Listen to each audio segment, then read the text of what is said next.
Assalamualaikum warahmatullahi wabarakatuh. Perkenalkan kami dari kelompok 1 PPL SMP Negeri 20 Kendari yang terdiri dari Andi Rizky Ramadhani, Adim Jufriyatno Syarifuddin, saya sendiri, Nur Fausia, dan Nurul Anissa SR. Pada kesempatan kali ini kami akan mempresentasikan modifikasi modul ajar yang telah kami lakukan dalam rangka pemenuhan ujian tengah semester, mata kuliah pemahaman peserta didik dan pembelajarannya.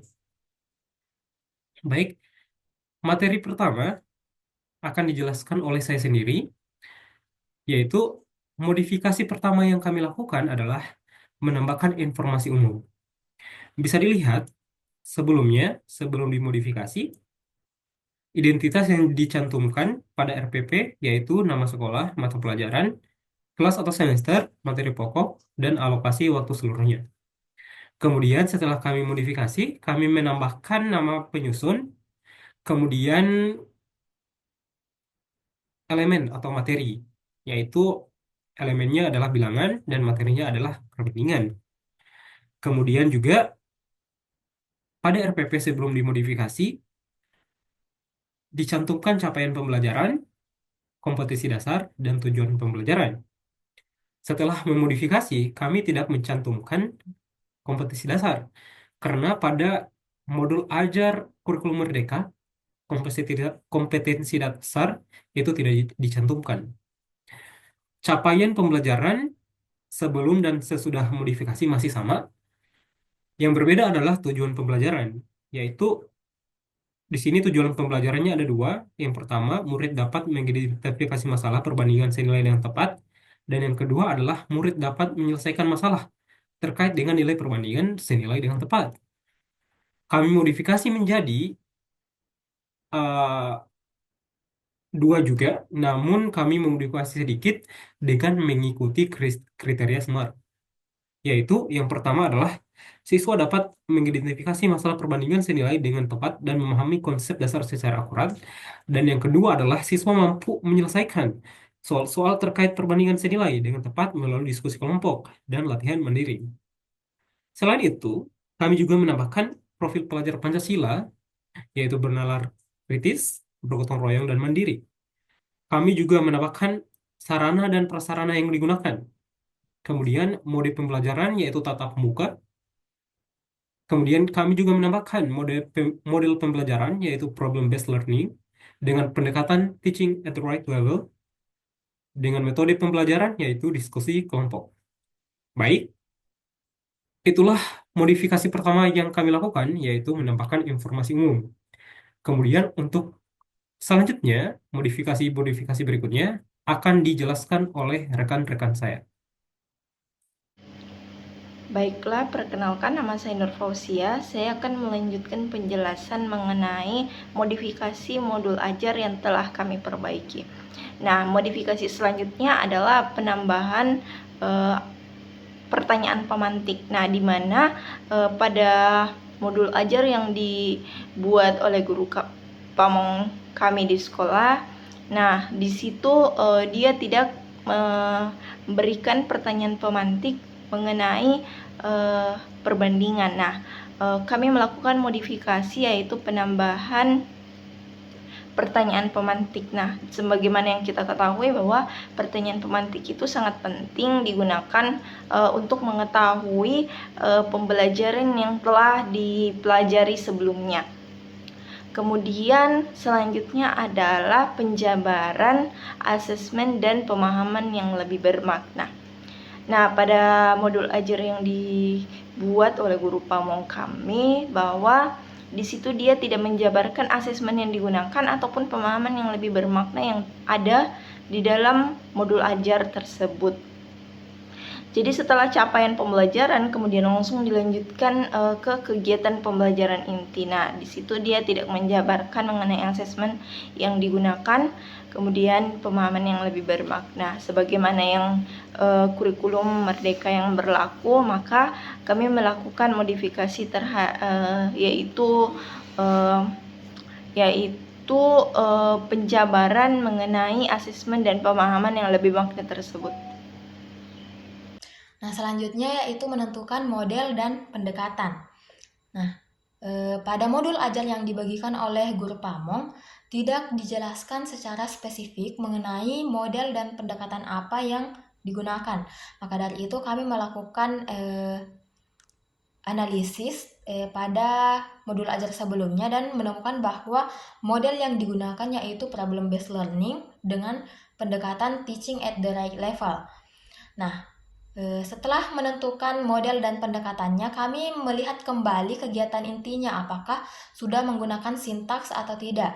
Nah, ternyata pada modul ajar tersebut tidak menggunakan sintaks dari PBL dan pendekatan TARL.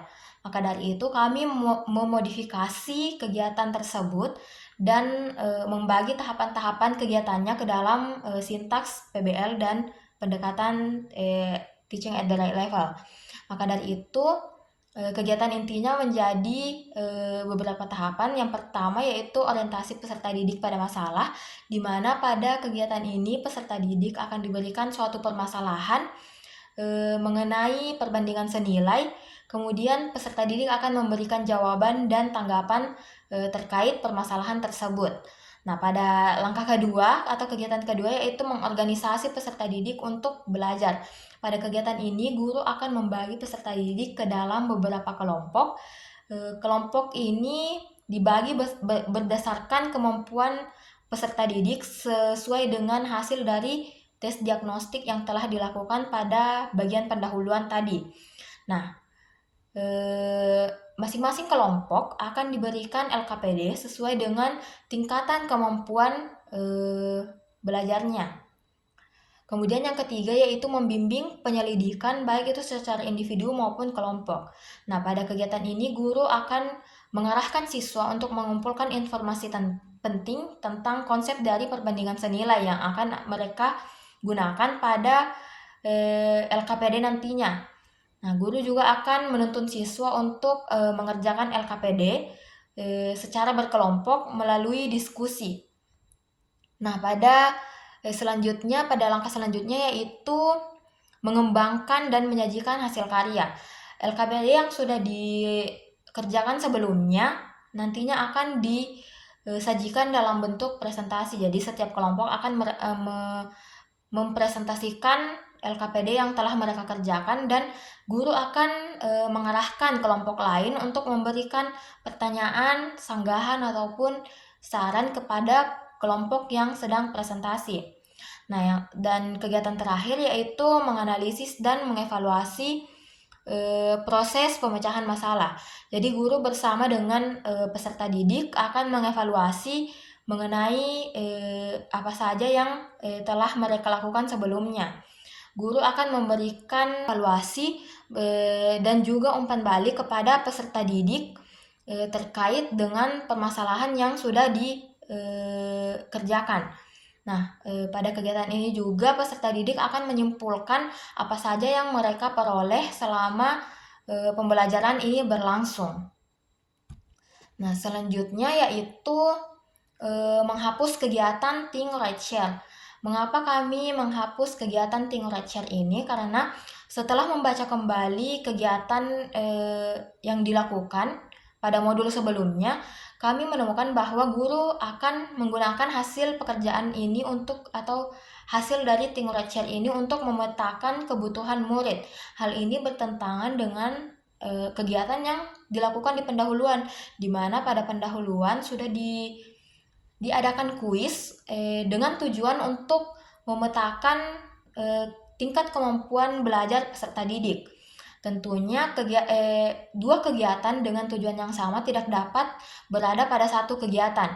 Maka dari itu kami memutuskan untuk menghapus Think Right Share ini karena berpendapat bahwa kegiatan ini lebih cocok digunakan sebagai asesmen formatif yang mana dapat digunakan di akhir pembelajaran sebagai bentuk evaluasi untuk mengetahui sudah seberapa jauh pemahaman peserta didik terhadap materi perbandingan senilai yang sudah dipelajari selama pembelajaran itu berlangsung. Nah, akan tetapi kami tidak menggunakan Think Right Share ini sebagai asesmen formatif karena guru juga sudah menggunakan asesmen formatif berupa tugas mandiri di akhir pembelajaran. Jadi agar tidak terjadi ketimpangan, maka kami memutuskan untuk menghapus kegiatan Think Red Share ini saja. Saya Nurul Anissa SR. Jadi langsung saja untuk modifikasi yang kelima, yaitu memodifikasi LKPD. Nah, dapat dilihat sebelumnya bahwa LKPD yang disusun atau dibuat oleh guru pamong itu sangat polos. Kemudian untuk masing-masing kelompok hanya satu lembar, yang mana tersusun atas judul, kemudian tempat penulisan nama siswa, dan langsung pada permasalahan yang akan dikerjakan oleh siswa. Nah, adapun modifikasi yang kami lakukan yaitu khususnya pada tampilannya agar lebih menarik dan berwarna. Di mana pada sampulnya itu kami memuatkan rincian seperti mata pelajaran, materi, kelas jenjang, model pembelajaran yang dilakukan, kelompok, kemudian penulisan nama anggota. Untuk lembar selanjutnya kami lampirkan petunjuk pengerjaan LKPD dan tahapan model pembelajaran yang digunakan. Kemudian halaman selanjutnya memuat latihan soal disertai rincian langkah-langkah pengerjaannya. Dan halaman terakhir itu memuat pertanyaan refleksi, kriteria penilaian, dan juga penutup. Nah, untuk modifikasi yang terakhir, yang keenam, yaitu pembuatan rubrik atau pedoman penilaian. Dapat kita lihat bahwa pada modul ajar guru pamong hanya dilampirkan soal kuis dan soal tugas mandirinya tanpa ada rubrik penilaian yang jelas. Maka modifikasi yang kami lakukan yaitu membuatkan rubrik penilaian. Untuk kuis, rubrik penilaiannya masing-masing nomor terdiri dari 4 kriteria penilaian dengan skor paling tinggi 3 dan skor paling rendah itu 0. Maka total skor yang dapat diperoleh oleh peserta didik yaitu 9. Kemudian kami buatkan kategori kemampuan peserta didik berdasarkan total skor kuis yang diperolehnya. Nah, untuk rubrik penilaian tugas mandiri itu ada 3 aspek, kemudian dengan skor yang paling tinggi yaitu 40 dan skor yang paling rendah 0. Untuk total skor maksimumnya yang dapat diperoleh peserta didik yaitu 100. Mungkin itu saja penyampaian poin-poin modifikasi modul ajar guru pamong untuk tugas UTS PPDP yang dilakukan oleh kelompok kami. Kurang dan lebihnya mohon dimaafkan. Wassalamualaikum warahmatullahi wabarakatuh.